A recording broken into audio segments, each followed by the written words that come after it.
une section comme la nôtre, vous avez des dirigeants qui sont des officiels, qui cherchent à...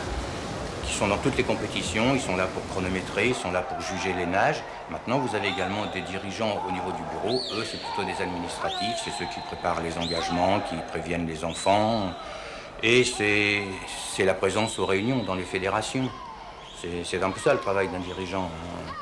C'est difficile de le définir en quelques mots. C'est lui qui accompagne les enfants, c'est lui qui... Enfin, il est là pour aider, quoi. C'est très administratif maintenant. Il y a beaucoup de choses, il y a beaucoup de lois sur le sport et ça devient très compliqué. Et les dirigeants, on n'en trouve pas beaucoup déjà, parce que ça demande de s'impliquer et c'est pas facile. Les gens se désintéressent un petit peu, le bénévolat, ça disparaît. Au départ, les dirigeants suivent leurs enfants. Ils commencent par venir les voir assister ils viennent assister aux compétitions. Ensuite, nous, on les pousse un peu pour qu'ils prennent des responsabilités, ils deviennent officiels, ils comprennent mieux ce qu'est une compétition.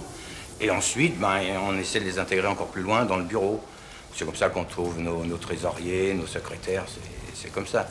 Au départ, c'est les enfants qui les amènent, ils ne viennent pas d'eux-mêmes.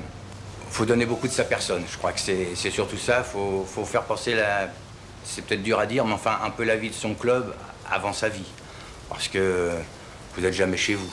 Et à partir du moment où vous êtes dans un club qui fait beaucoup de compétitions, c'est très astreignant parce que ça implique un engagement pratiquement de toutes les semaines, tous les week-ends, tous les samedis, tous les dimanches, d'être sur le bord des bassins. Je crois que pour réussir, il faut que l'homme et la femme soient dirigeants. S'il n'y en a qu'un des deux, ça pose des problèmes dans le foyer.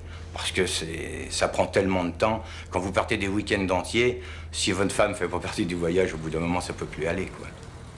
À Aubervilliers, nous, on a toujours souhaité qu'il y ait une osmose entre les dirigeants et les entraîneurs. Parce que dans certains clubs, ce sont les dirigeants qui dirigent tout, qui commandent. Dans d'autres clubs, ce sont les entraîneurs qui commandent. Ça ne peut pas aller. Nous, il y a une osmose, mais c'est peut-être du fait que moi, je suis à la fois le président de la section et entraîneur. Donc, si vous voulez, il y a une bonne osmose et il n'y a pas de problème. Et ça évite les conflits dans les clubs.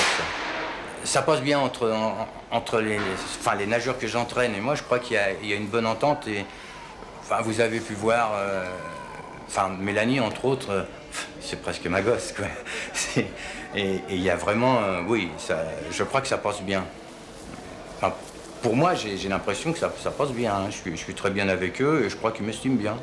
S'il n'y a pas d'entente, on ne peut rien faire. On devient garde-chiourme. Non, c'est pas ça. Parce que l'entraînement, c'est très pénible, c'est très difficile. Il faut quand même les entourer un petit peu. Il faut comprendre leurs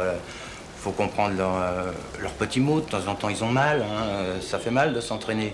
Non, il faut les comprendre. Et moi, je trouve que c'est important. Il ne faut pas être autoritaire. Il faut discuter. Il faut convaincre.